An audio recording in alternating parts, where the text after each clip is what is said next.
Like McGregor, he would like to get that down a little bit, but he has been pitching well. McGregor, a lifetime mark of 117 wins, 75 losses, making his first appearance against the Tigers here in 1985. McGregor has had some interesting numbers against Detroit. The second baseman. He's 11-7 lifetime, but he is 1-6 in his last 8 starts against the Tigers. He is 4-5 here at Memorial Stadium against Detroit, but he has lost his last 5 here to Detroit. So here's Lou Whitaker, the all-star second baseman for the Detroit Tigers, to lead it off. Whitaker having a fine year, hitting .306, 12 home runs, and 36 RBI.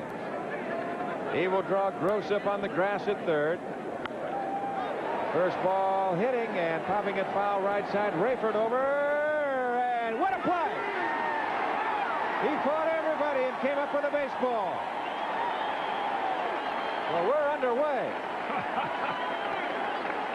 Talk about right out of the chute. Watch Floyd Rayford. And you teach catchers to do this and outfielders to do this. Get to the fence. The fence is always going to be there. The ball is what's moving, and Rayford catches it, and the heel of the glove. What a play to start off the ball game. One pitch, super play. Yes, sir. And right off the bat, our crew, Chet Forty, our director, and our producer, Peter Lassert, they've got him right out of the seats in a hurry. As here's Tommy Brookins. Brookins takes the strike, 0-1. Hitting .263, 3 home runs, and 22 RBIs. Pops him up right side. Eddie Murray. There's 2 gone. That is something that you can see when Scott McGregor is right. He's the type of pitcher, Tim, that you go back to the bench and say, you know, how did I miss that? How did I pop that up? But all of a sudden at the end of the night, if McGregor is right, you're sitting back looking at an 0 for 4. Doesn't have an overpowering fastball, obviously, but changes off his change. He's got several variations of off-speed pitches, and you really need him against this fastball hitting club, because that's what the Tigers are. Here's Kurt Gibson hitting .288.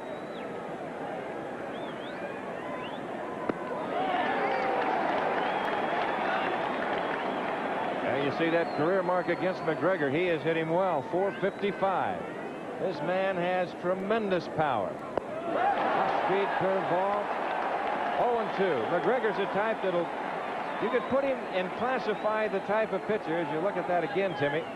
This is an off-speed curveball out of the strike zone, and I would think Kirk Gibson would get another one just like that pitch. There's a high fastball. He is gone.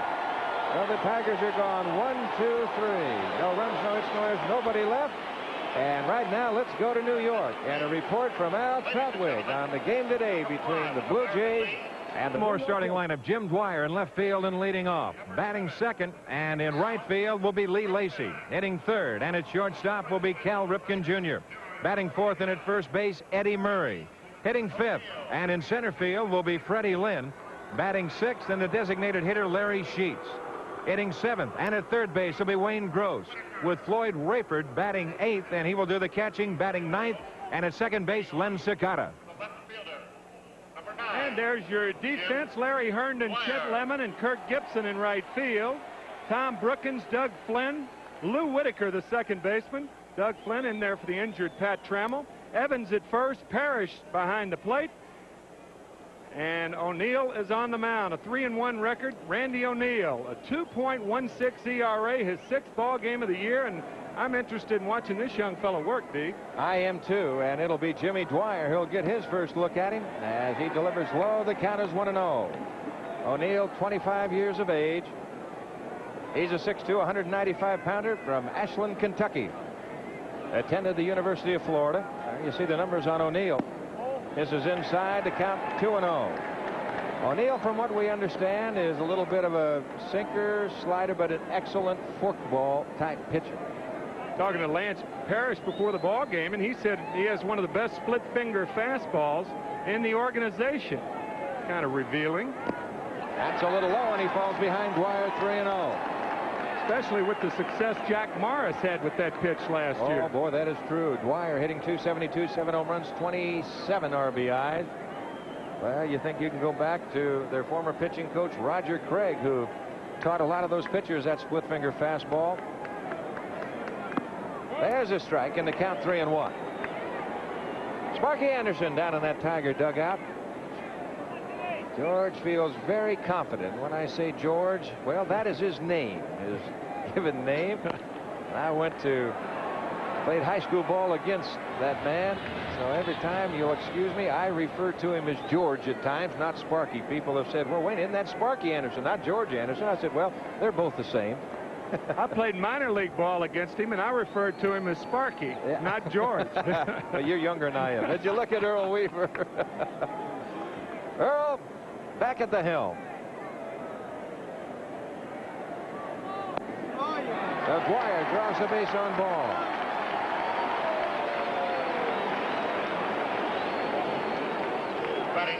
Now the leadoff hitter aboard, and that'll bring on the veteran Lee Lacy, hitting .298 with 3 home runs and 16 RBIs. Lacy injured his thumb in spring training. Had to have some surgery. Tore some ligaments, cartilage, had some bone chips. Right now it's being held together with a 3-inch pin in the beginning. Well, it was in the beginning, and now he's back and still working his way into shape. Lacy, good hitter. And there's the breaking pitch, and the count is 0-1. Infield, double play depth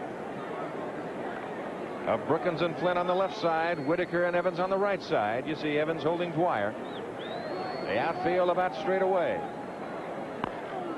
Third base side, Brookins will go to first base. Little awkward throw right there. Had thoughts of second base.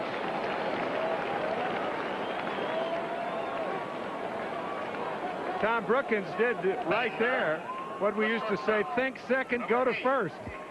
He had that bailout throw and led with his elbow. He really did want to go to second base, but saw that Dwyer was there and properly went to first. Here's Cal Ripken Jr. Cal hitting .277. He has 11 home runs, 49 RBIs.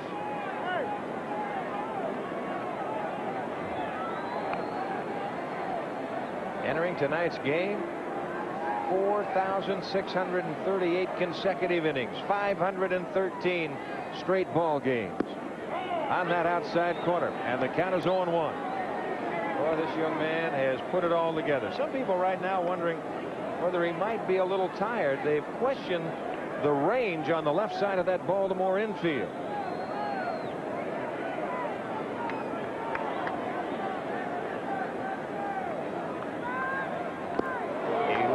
Says Don Denkinger.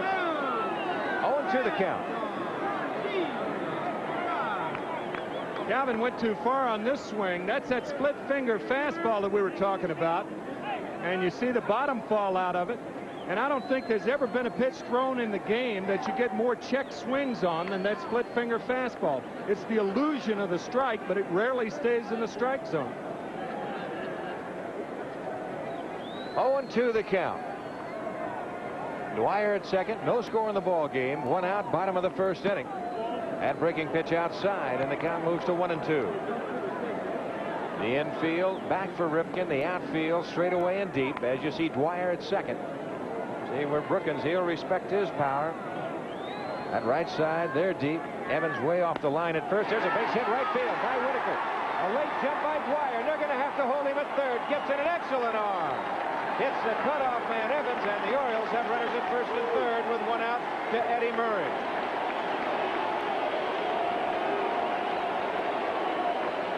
Well, Jimmy Dwyer had to hold up at second base because of the line drive.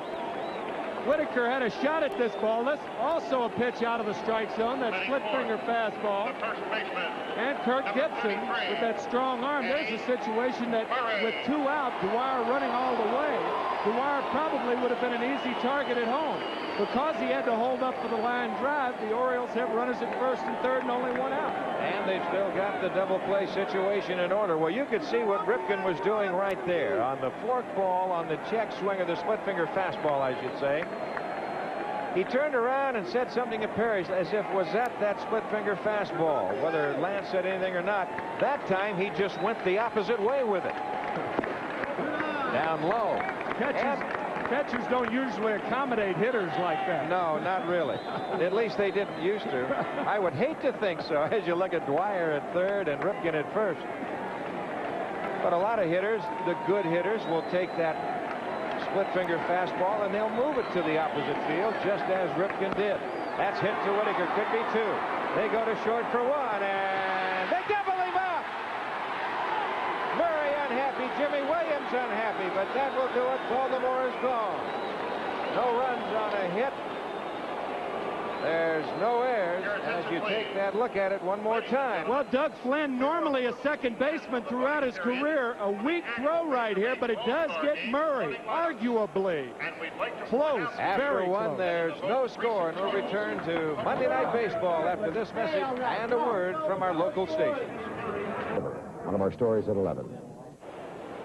As we go to the top half of the second inning, it'll be Lance Parrish to lead it off. He'll be followed by Chet Lemon and Larry Herndon in that order. Parrish hitting .284, 11 home runs, 49 RBIs. Big, strong, right-hand hitting Tiger catcher. Scotty McGregor and the Orioles, they had a little bit of a scare this year, complaining of blurred vision. And that was the second time as that ball is ripped down the left field line. That's going to go into the corner. Jimmy Dwyer overplaying the carom. Parrish on his way to second, has to hurry, and he's there with a double.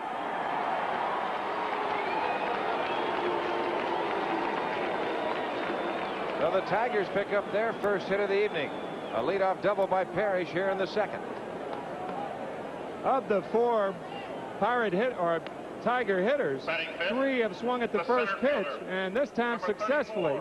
A rope to left, and that'll blur your vision. Not trying to be too mean now. But I understand that with Scotty, it was his diet at first, wasn't it? Well, originally what it... They had thought that it might have been something like that. It happened in '72. He was seeing big spots. He had kind of a tingly vision problem. It would last maybe 20 minutes or so, then it would go away as Chet Lemon stands in, hitting .271. Push to the right side and a good bunt. They've got to hurry. Murray to McGregor. Not in time. Parrish goes to third.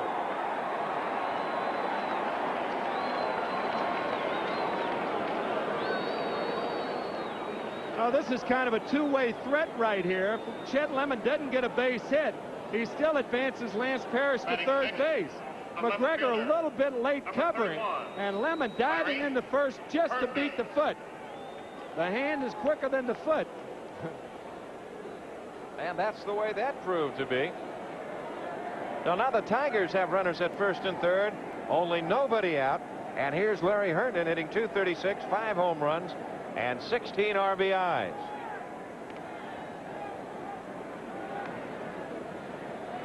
But anyway, getting back to McGregor, the thing that made it so scary from the mound, he would just see the catcher.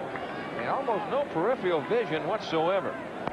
That's fouled out of play. 0-1 the count. Had a tough time picking up the batter. Sometimes he'd throw a pitch and he'd have to jerk his head to the side to see what would happen with the pitch. And boy, that can be scary when you're standing out there starting at 60 feet 6 inches away, and by the time you finish up, you might be somewhere around the 57-foot mark. You see right there what Herndon has done at Memorial Stadium. It very well, 433 and 6 home runs. To center field, Lynn will have a play. Both runners will tag. Parrish from third, Lemon from first, bluffs, and he holds right there. Strong throwing arm by Lynn, but Parrish scores, and it's 1-0. The Tigers on top. Credit Herndon with his 17th RBI of the year.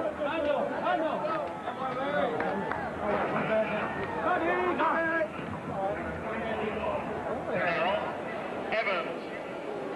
Here's Darrell Evans. Darrell at .264, 14 home runs, 32 RBIs. There was talk just prior to that trading deadline by the Tigers, and the name mentioned many times was this man standing at home plate in Darrell Evans. And all of a sudden he went out and he caught fire. And he's been playing well.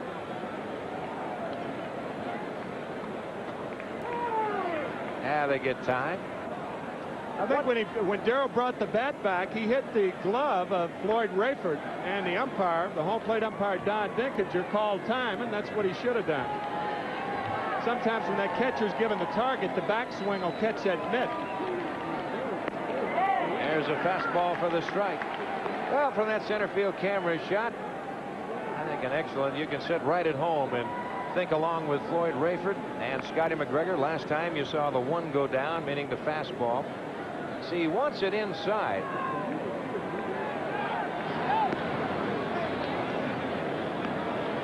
Evans, like so many power hitters, likes to extend the arm.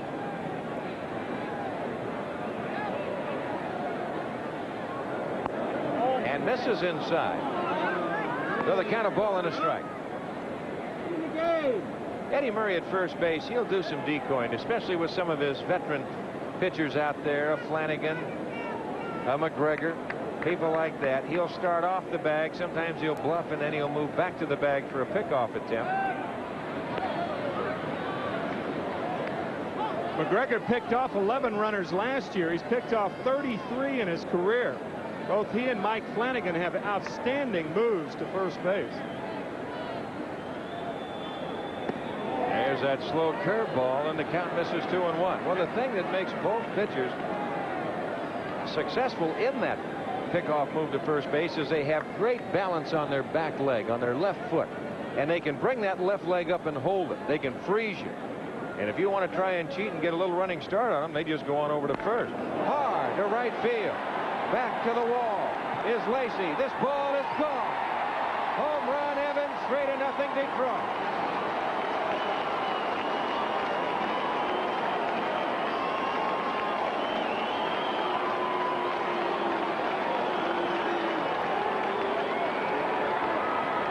Well, you remember that no ball and one strike pitch? Darrell Evans remembered it. That's the one where Scott McGregor missed inside. Then he came back with a 1-1 curveball. And now Evans looks for that fastball inside, and he gets it. The luxury of being ahead in the count. You see him extend those arms and opening up, and pops that inside fastball out of here. It's a good hitter's park here at Memorial Stadium when you talk about going down the lines, because it is only 360 down, or 309 down each line. Then just moving out a little ways, it's 360. As you look at the designated hitter, Alex Sanchez, hitting .265, 4 home runs and 8 RBIs.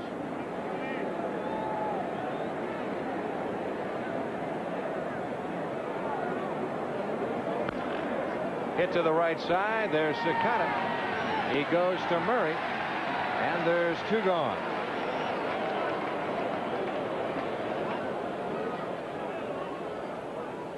Now, that particular case right there, you could see that McGregor was trying to keep that ball in, and he did not get it. As a matter of fact, the first pitch he threw to Evans, Rayford gave the sign the fastball wanted in. He got it low and over the plate. He missed inside with the fastball after that. As you look at Doug Flynn, the shortstop, I mentioned playing most of his career at second base. Now at short, Alan Trammell out, as we mentioned at the top of the show, with that sore right forearm. 0-2 the count. Sammy Stewart warming for the Orioles. Their bullpen. Right away, Earl Weaver says, I'm not too sure I like what I see. I know he doesn't like the 3 runs on the board. 1 ball and 2 strikes account. He had pretty good speed on first base when Evans hit that ball out too, Don. And a lot of times a left-handed pitcher can get the bad formula working. 20% about the hitter at first, and only thinking 80% about the hitter. That's a bad formula. There's Sammy. Sammy Lee Stewart, record of 2-3, down there warming up already here in the 2nd inning. And the thing about Lemon, with his speed, he has never been a good base stealer. Does not have a stolen base this year. That's the right field. Lacy coming in now has to. Jack Morris. Jack, winner of 19 games last year. It's amazing. The Tigers won 104 ball games last year and didn't have a 20-game winner. Here's Freddie Lynn as we go to the bottom half of the 2nd inning. Lynn hitting .265, 13 home runs, 40 RBIs.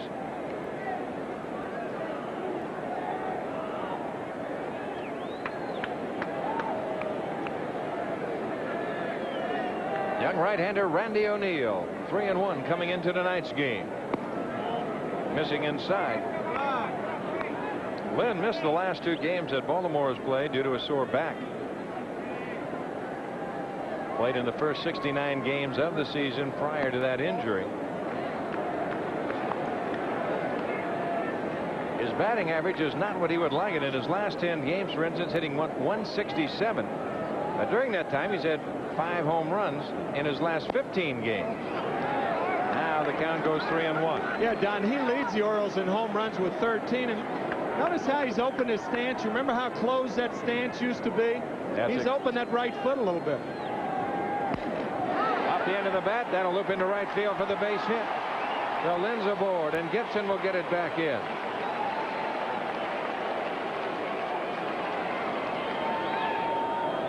Freddie Lynn, the leadoff single. There's a National League final from this afternoon at Montreal. 3-2. The Expos over the Cardinals. Lucas 3-0 over Horton 0-2. McGee is third home run of the year. Willie McGee. And there's another one. Atlanta over San Francisco. Smith over Kruko. Suter the save is 15th. Murphy is 19th home run of the year, and Harper hit his 7th. Here's Larry Sheets. Takes down low, the count 1-0. This man has been a very pleasant surprise as far, well, maybe not a surprise really, but coming out of that minor league organization, hitting .277, 9 home runs, 30 RBIs. But I was talking about this ballpark, Timmy. Most of the time you'll see the outfielders bunch hitters, because if they hit it down the line, it's going to carry them back to the outfielders anyway. It's only 309. There's a little looping liner. Whitaker back to first, not in time.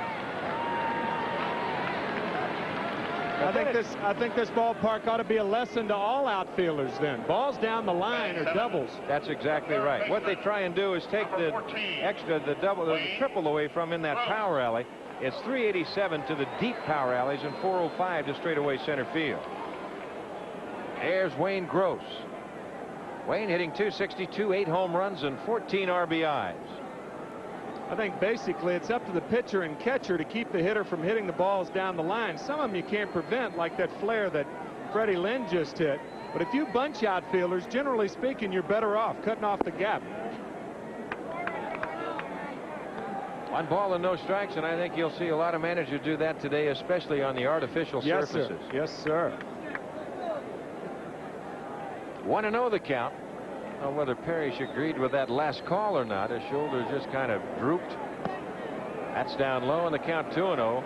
This man has been hot. Wayne Gross has hit .448 in his last 12 ball games, 13 for 29. Raised his average from .214 where it was on June 2nd. Right now he's at a season high at .262. Takes a strike, 2-1 the count.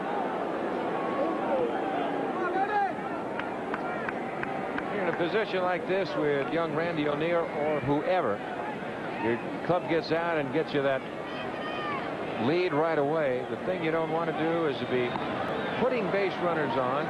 You can afford to go out and throw a little better strike, I think, Timmy, than what you ordinarily would in a scoreless ball game or a close 1-run game in the late inning. You could throw a fatter strike. You don't have to be as fine. Use the fat part of the plate more than you would in a close ball game.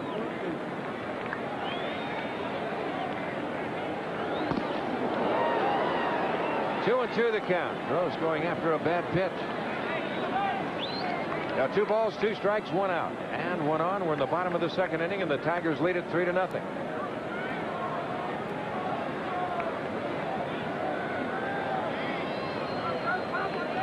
Infield. They're swung well to their left on that left side. There's that split finger fastball. You can see how far Brookins is off the line and how far Flynn is over towards second base. Look at that left side of that infield. They have got the word that Mr. Gross is a pull hitter. Indeed he is. Runner goes, and it's ball 4.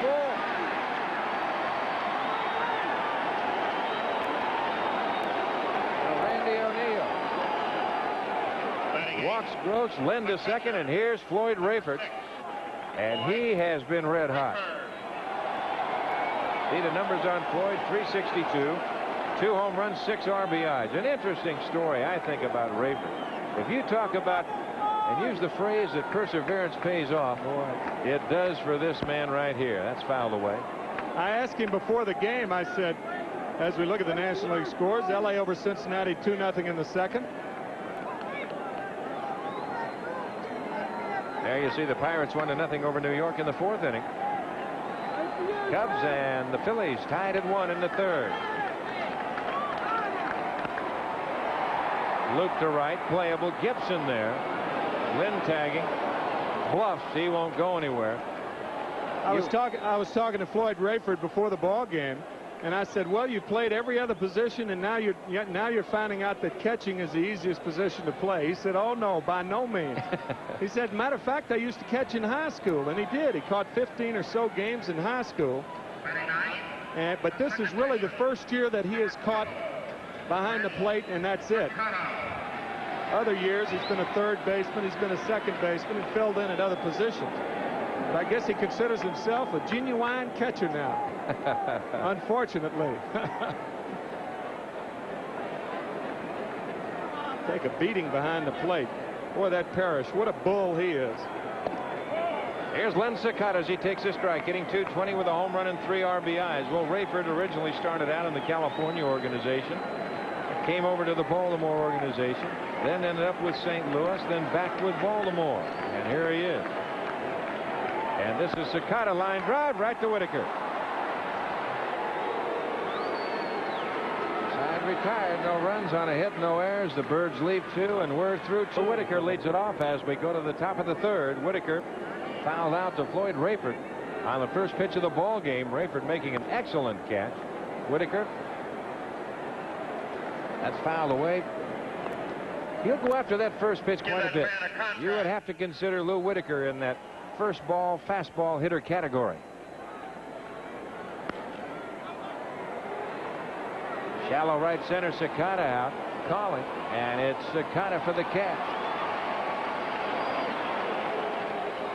I think for about another 2 innings it's going to be a little tough to see here. An overcast sky, and every summer about this time of night it's tough to see, as you see. So any ball in the air, you try to remind yourself to run everything out. Boy, that is so true, and especially where they are getting a little bit of a break is what you just mentioned, the overcast. Here's Tommy Brookins. He popped to Murray at first his first time at bat. Takes a strike, and the count is 0-1.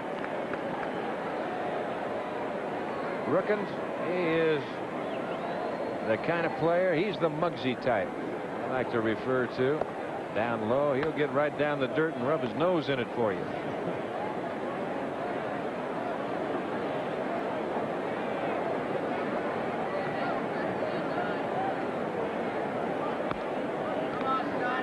Two balls and a strike.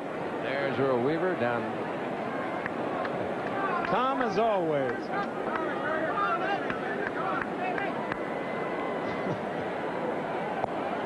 There's a strike, and the count goes to 2-2. Anderson's had little talks with Brookins, just trying to get him to be more of a contact hitter. Don't worry about the home runs. They will come.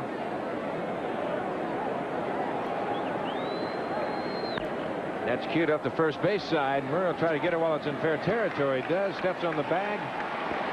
And there's 2 gone.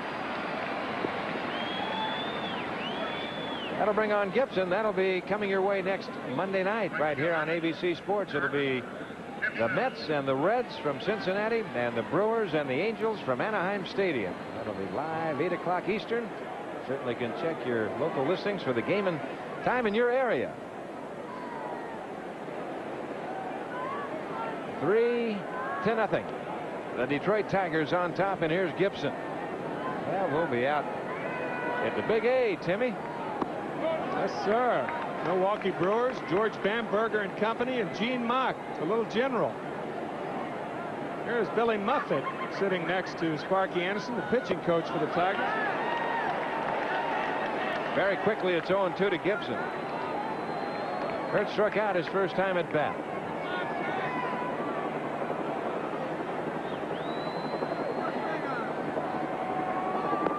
Missing low and away. The count of 1-2 strikes. Boy, Kirk Gibson really came into his own last year with 27 home runs. He's got power. I think it's carried over, too. He's got 16 this year. Jammed him, fouled back in the count 1-2.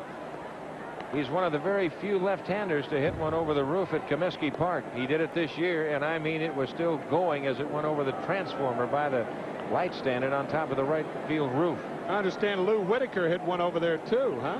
That was at Tiger Stadium. That's hit hard. If it stays fair, it's gone. It is a fair ball. Home run, Kirk Gibson. We're going to go back and analyze that swing because that showed you his power.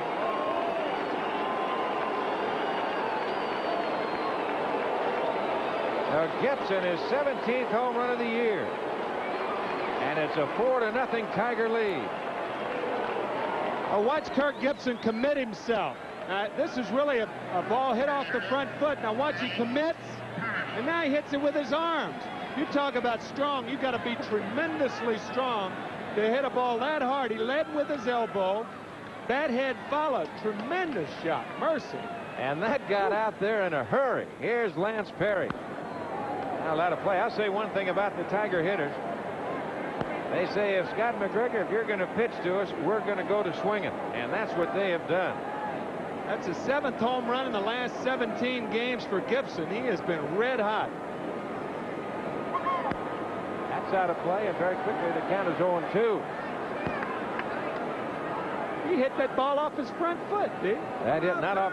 He did everything there that you would say can't be done. Hit off your front foot that far, drag with your hands, and then turn your hands over with the barrel of the bat coming at the top and just hit a rope out of here. A power-hitting Harvey Keene was what he was. Detroit fans are familiar with that. Oh, yeah. That's hit hard. Foul down the left field line. That had home run depth. And that will ring the bell in the bullpen, as Earl Weaver says. Well, I don't know. There's Kenny Rowe, his new pitching coach. Since Ken, right, said Ray Miller went over to manage the Minnesota Twins. Cued off the end of the bat. McGregor will take that. And that'll do it. Side is retired. But your way on Saturday, the 20th of July, live in that rematch. ABC Sports is proud to announce that on that Saturday, Wide World of Sports will feature the long-awaited rematch of 3,000-meter runners Mary Decker Slaley and Zola Budd. That'll be live from London, England. Slaney and Budd, they'll share the track for the first time since their controversial race, you remember, in the 1984 Summer Olympic Games. Plus, Olympic boxers Mark Breland and Pernell Whitaker, they continue their flawless professional careers, all coming your way on ABC's Wide World of Sports. And right here, Baltimore trying to get back into it as they go to the top of the order. It'll be Dwyer, Lacey, and Ripken, the top 3 in the order. Hit foul by Jimmy Williams on that first baseline. Dwyer walked his first time at bat. He was left stranded. Baltimore had runners at first and third in the first inning. And then Murray hit into a very quick 4-6-3 double play to end the inning. Kind of turned that momentum around, didn't it? Boy, it sure did. And also, Baltimore had runners at first and second in the second inning. That goes all the way to the backstop. A ball and 2 strikes to count. Lance Parrish looked like he was crossed up on that. You don't usually get crossed up unless there's a man on second because you give it only one sign. Well, either that or he said it's too high to go up there. There's nobody on, so give me a new one. There's the American League score. First inning, California 2-0 over Texas. And National League, it's now 3-0. The Dodgers over Cincinnati. That's in the third. Oral Hershiser on the mound for the Dodgers tonight. Oh, he's having a fine year. What a matchup they're going to have tonight at San Diego in that Western Division of the National League. Lamar Hoyt and Nolan Ryan. The Astros and the Padres right here. It's 4-0. Detroit over Baltimore. 4-4-0 for the Tigers. 0-2-0 for Baltimore as that's hit on the line to Gibson and right, one away. And that's that fat strike you were talking about, Don, that you can afford to throw with 3-2 on the hitter when you got a 4-run lead. The worst thing in the world you can do in a situation like that is walk a guy and have a team first and third you to death. Boy, that's true. They can catch you up in a hurry doing that. Mm-hmm. And if you're going to throw that strike that's a little, you might say, we refer to it a wild in the strike zone if you're not trying to do it. But if you're trying to do it, you'd prefer to keep it down. Lacey fouls that breaking pitch away. Look right there. Last week's the highest averages. Lee Lacey at 435. What about Spike Owen? Look at that, 474 out of the University of Texas. Wade Boggs, you might figure him to get hot somewhere along the line. Lacey had been leading off at times for Baltimore this year, but recently he has been moved in the order to that second spot. Most of Lacey's career has been either in that first or second spot. Wide of Brookins. There's the shortstop, Flynn. 2 gone. So that very well could be a little thought process in the back of Earl Weaver's mind with the acquisition of Alan Wiggins, who is a leadoff hitter, getting Lacey used to hitting in that second spot. And when all the pieces of the puzzle come together, why, there won't be any stranger involved. He'll get a lot more fastballs, I'll tell you that, just like Tony Gwynn did last year in San Diego. That is one thing that hitters will tell you, hitting behind a speedster. It straightens out the wrinkles. As Ripken looks at the curveball down low. 1-0 the count. It's funny how you mentioned Wade Boggs getting hot. Here Boggs second in the American League in hitting, batting .333, and he's done it with the greatest of ease. He hasn't been hot yet. I'll tell you, it's something. Wade Boggs, what a hitter he is. Ripken pulls to Brookins on the big hop. On to Evans, and that'll do it. Baltimore gone 1-2-3 in the third inning. No runs, no hits, no errors, and they leave nobody. So we're through 3 from Memorial Stadium in Baltimore, where the Tigers lead Baltimore 4-0. Come out before Herndon gets to home plate.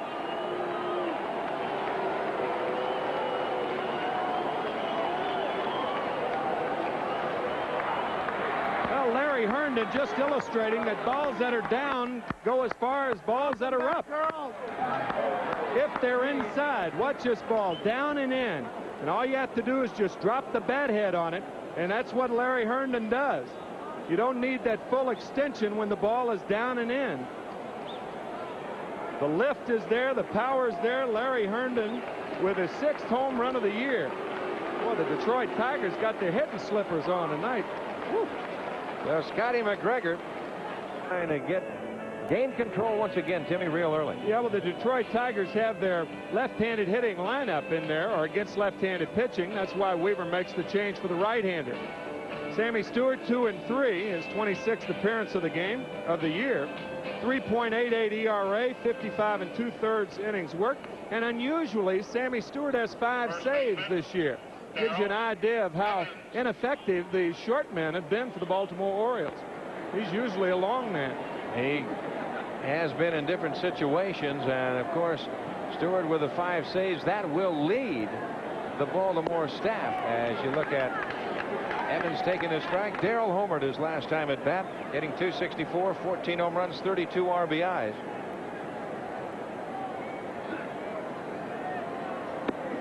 There's a strike in the count, 0-2. So you look at that Baltimore staff. Ossie with a pair of saves. Tippy Martinez has 3. Snell has 3, and Stewart has 5. 13 total. Got him looking. We'll check some American League scores. Milwaukee 3-0 over Boston. That's in the second inning. You've got California and Texas now tied at 2 in the second inning. Pete O'Brien hit the 2-run home run for the Texas Rangers to tie it down in the Lone Star State at Arlington Stadium. Here's Alex Sanchez. Sanchez, a designated hitter. He takes a strike. Stewart, when he is right, he can be tough. He's the antithesis of Scotty McGregor. Scotty McGregor, one changeup after the other and spotting his fastball. Stewart comes right at you. He's got a good fastball, good hard slider. You'd have to classify Stewart as definitely a power pitcher. He's really among the top 5%. Sanchez goes down on strikes. And that'll do it. Side retired. Rayford forgot how many outs there were. But 1 out. 1 run hit, no errors, and nobody left. 5-0. Detroit over Baltimore, and we'll return with ABC's Monday Night Baseball after this message and news headlines from very soon. And at the same time, the Reagan administration is talking about striking back at terrorism. One of our stories right after Tiger Baseball.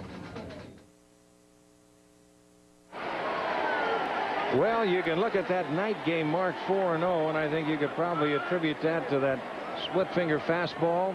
A little tougher at night to pick up the spin of a ball, Timmy, compared to 1 and 2 in the daytime. As you look at Eddie Murray. He really wasn't that impressive last year at Evansville. He was 9 and 10. That is Randy O'Neal. But he did come up with that split finger fastball in September, taught to him by Roger Craig, and it's made a different pitcher out of him. That pitch taken down low. Well, it doesn't appear that he is the overpowering type pitcher, but the command is there. It appears that the poise is there. Just 25 years of age. Matter of fact, it's only his 5th year in professional baseball. Number 1 selection in June 1981. Last year at Evansville had a record of 9 and 10 and a 3.57 ERA. He was 2-1 with the Tigers in 4 games. That's hit to left field. Coming on in a hurry is Herndon. He is there and makes the catch.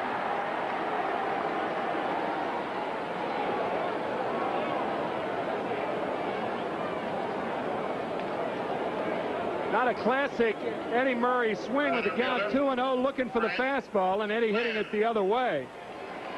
If you pull that ball foul down the right field line, you know you're in the groove, but when you hit it the other way, you're a little slow on a pitch that you're expecting. That's exactly right. When you get up in the count like that, manager, they won't say too much if you hook it foul in the seats. Right. You hit it the other way, and they said, oh, what did he do?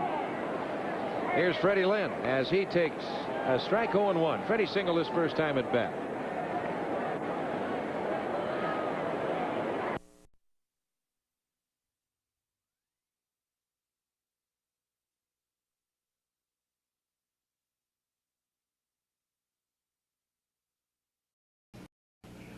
I'm Connie Chung. Tonight on NBC Nightly News, the president of Uganda is overthrown in a military coup.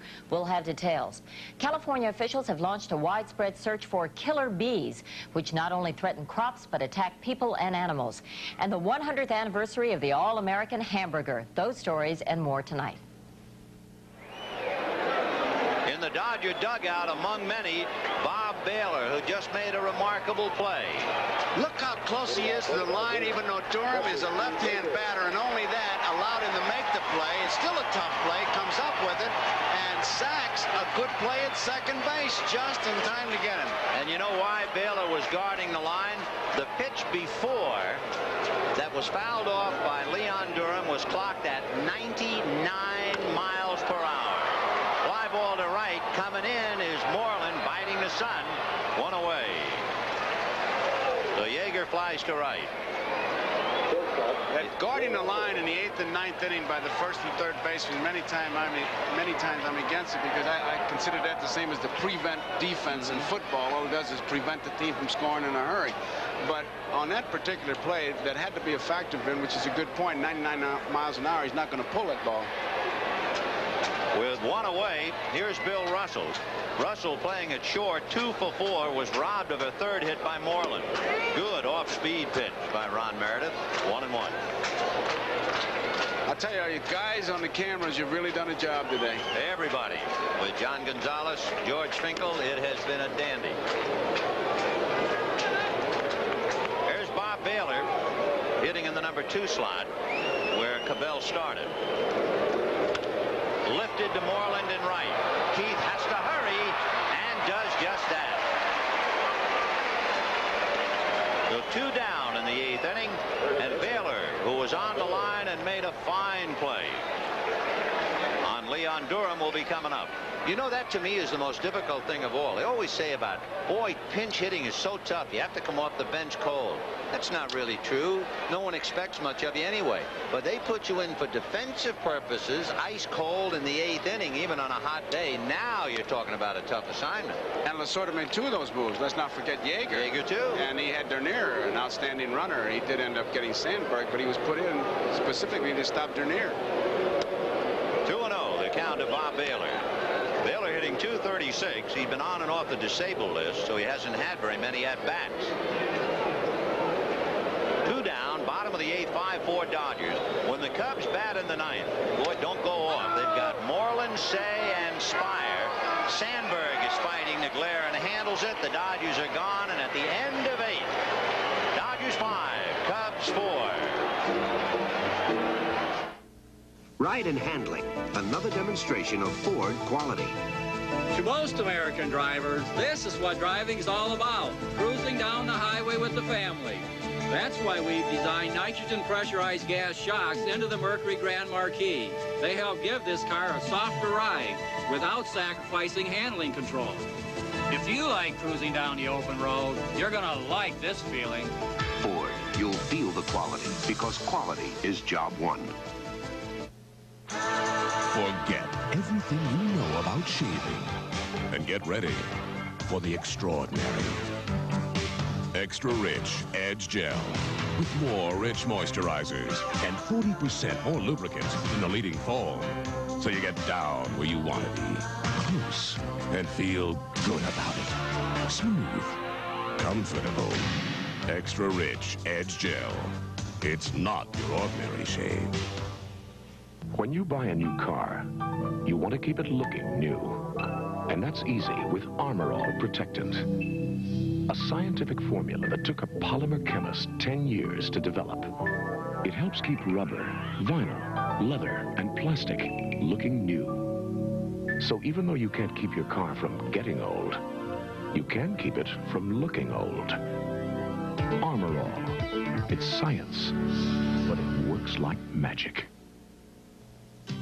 I never let those years in the spotlight go to my head. There are no stars on Potato Farm. Everybody's the same. I lived a simple life here. A really good life. There's still a place where people don't forget where they came from. A place where beer is beer, and the brand is Miller. Miller's made the American way. Miller Beer. Purity you can see, quality you can taste. Miller's made the American way. 9th inning, Moreland, Say, and Spire coming up. 5-4 Dodgers, fouled away, 0-1. The Major League Baseball game of the week brought to you by Ford, who invite you to drive the new Ford Escort. Have you driven a Ford lately? By today's Head and Shoulders for dandruff care that's good for your hair. By Miller Beer. Miller made the American way since 1855. And by Midas for mufflers, brakes, and shocks. Trust the Midas touch. Mariano Duncan takes over for Bill Russell in the 9th inning at short. 2 balls, 1 strike. Boy, if that speed gun is right, Howell is really throwing hard. He's been from 93 to 99 consistently. 2-1 to count. Fastball, and it's a hopper to Sachs. Juggles, gets him. That was a 95. The executive producer of NBC Sports is Michael Weissman. The coordinating producer for NBC Baseball, Harry Coyle. The telecast of today's Game of the Week has been produced by George Finkel, directed by John Gonzalez. Pregame produced by Les Dennis, technical directors Ray Figelski. Our thanks to Ross Schneiderman and Ricky Diamond, and a cast of many, bringing you the wildest game this side of Barnum and Bailey. Here's Ron Say. Grounded out, popped up, and then homered, and gave the Cubs a brief 4-3 lead. Strike. Due up after Say is Chris Spire, and Richie Hebner is on deck. There he is. 0-1 to count to Say.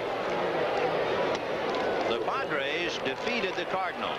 The Dodgers trying to win and maintain a 4.5 game lead. 1-1 to Say. That's a strike. That was a breaking ball. 1-2 to count.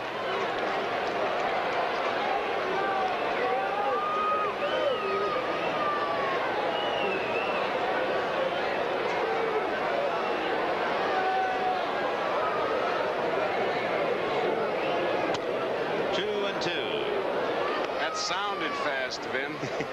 Yeah, that's that old gag where the hitter turns and says, that sounded high. 2 balls, 2 strikes. 5-4 Dodgers, top of the 9th inning. Got it. And it was a 95-mile-an-hour pitch that punched him out. So Richie Hebner will come up with 2 out in the 9th inning, and the Dodgers leading the Cubs 5-4. Hebner batting for Spire. Hebner has been a wonderful pinch hitter, hitting .367 with 11 RBIs. He leads the National League in pinch hits and pinch RBIs. So he has quite an assignment. He has 1 home run.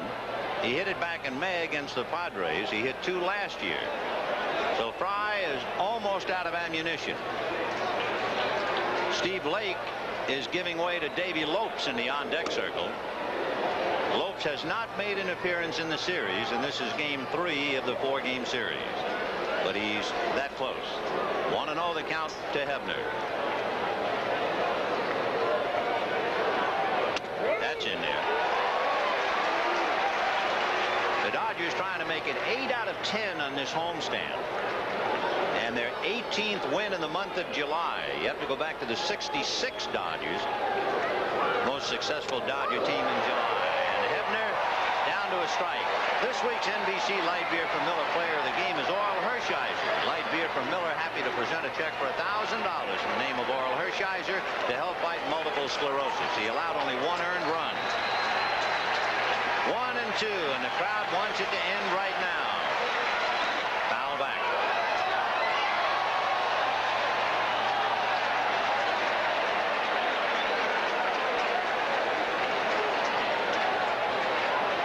So 1 and 2 to Hebner. Lasorda, Perinoski, and the rest of the Dodgers 1 strike away from a very tough 5-4 victory. Popped in the air at shortstop. Both Duncan and Baylor call. Duncan for the catch, and the Dodgers hang on and win it. Kenny Howell gets his 11th.